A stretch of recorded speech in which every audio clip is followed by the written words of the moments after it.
Hearing. To be deaf is to be limited or absent of hearing in everyday life. To be hard of hearing is when a person still communicates by hearing and speaking, but has hearing loss, which may or may not require a hearing aid. What are noticeable characteristics of deaf and hard of hearing? People who are deaf and hard of hearing tend to have difficulty following verbal directions, expressing themselves verbally, and will often have some level of language delay. When around others, people who are deaf and hard of hearing may struggle with being social and rarely leads the group they are in but follows. What is the etiology of deaf and hard of hearing? You can be deaf or hard of hearing from the time you are born, or it can develop later in life. If you are born with being deaf or hard of hearing, it could be from your genes, problems during birth, or being born with ears that didn't form correctly, either on the outside of your head or in your ear canal. If one develops being deaf or hard of hearing, it could have been from an ear infection or illness, medicine, a large blow to the head, or from loud sounds such as blasting music.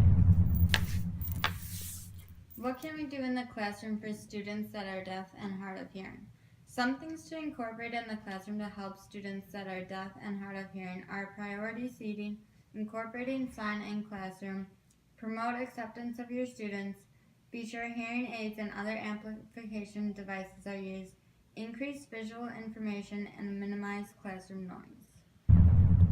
Hi, I'm Haley Drucker. I was born with severe to profound hearing loss.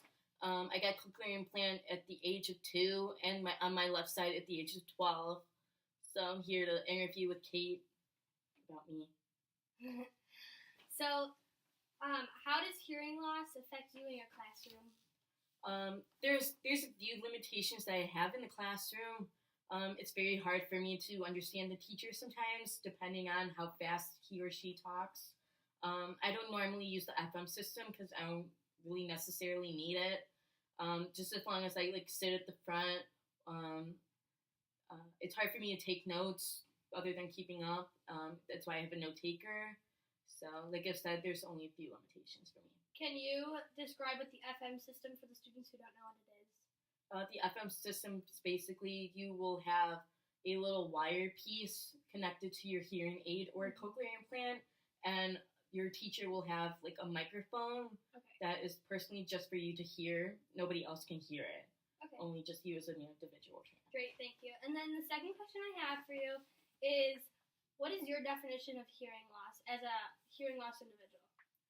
For me, I think it's basically you can't hear, and there's no cure other than a cochlear implant or hearing aids substituting some of that hearing loss. To me, it's just more of a gift than a tragedy to others. That's great. Do you have anything else you'd like to share with the students about hearing loss and how to react with students who have hearing loss?